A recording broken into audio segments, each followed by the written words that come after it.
Question कह रहा है कि आपके पास 6 चार्जेस रखे हुए हैं और ऑन अ रेगुलर हेक्सागन, तो सेंटर पे आपका एक इलेक्ट्रॉन रखा हुआ है, उस पर फोर्स बताना है आपको कितना होगा। तो देखो फोर्स जो होगा ना वो होता है QE। अगर इलेक्ट्रिक फील्ड पता है तो उसको बस चार्ज से मल्टीप्लाई करना है, फोर्स आ जाएगा। तो सबसे पहले अपन इलेक्ट्रिक फील्ड निकाल लेते हैं। नेगेटिव चार्ज की इलेक्ट्रिक फील्ड होगी उसकी तरफ। अब ये एक चार्ज है तो एक चार्ज की इलेक्ट्रिक फील्ड कितनी होती है? एक चार्ज की इलेक्ट्रिक फील्ड होती है KQ/R², है ना। नेगेटिव होगा तो उसी की तरफ डायरेक्टेड होगी, पॉजिटिव होगा तो अवे फ्रॉम इट होगी। बस ये बात का ध्यान रखो। अब ये 3Q है और पॉजिटिव है तो इससे अवे होगी, ठीक है ना, यहाँ पे होगी इस डायरेक्शन में, और 3 टाइम्स होगी ऑफ E। फिर -2Q है ना। -2Q मतलब इसी की तरफ कितनी होगी? 2E होगी, क्योंकि अगर Q से E हो रही है तो 2Q से 2E होगी, 3Q से 3E होगी। ये वापस से 2Q आ गया D पे, लेकिन पॉजिटिव है तो इससे दूर होगी। तो इधर अपने पास ऑलरेडी एक E है और यहाँ D वाले की भी इलेक्ट्रिक फील्ड इधर ही होगी और वो 2E होगी। तो टोटल यहाँ पे मैं 3E लिख देता हूँ, ठीक है, 3E। अच्छा, अब ये वाला नेगेटिव चार्ज है, सॉरी ये वाला रह गया अभी, इसकी वजह से भी इसी की तरफ होगी। ऑलरेडी इस डायरेक्शन में 3E है तो प्लस E और हो जाएगा तो 4E हो जाएगी टोटल इस डायरेक्शन में। अच्छा, ये -2Q है, इसकी वजह से 2E होगी इसी की तरफ, तो मैं यहाँ पे 2E लिख देता हूँ। ये 2E हो गई।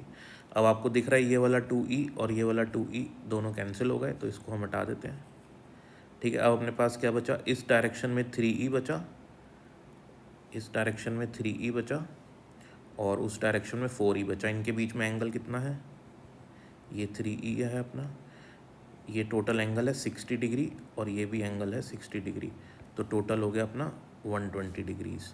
तो अपने पास दो वेक्टर हैं, एक 3E है और एक 4E है, ठीक है ना।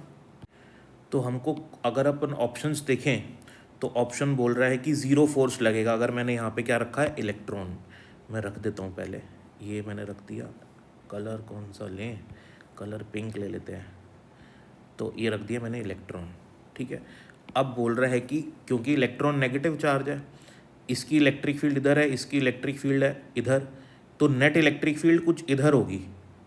किसके पास में?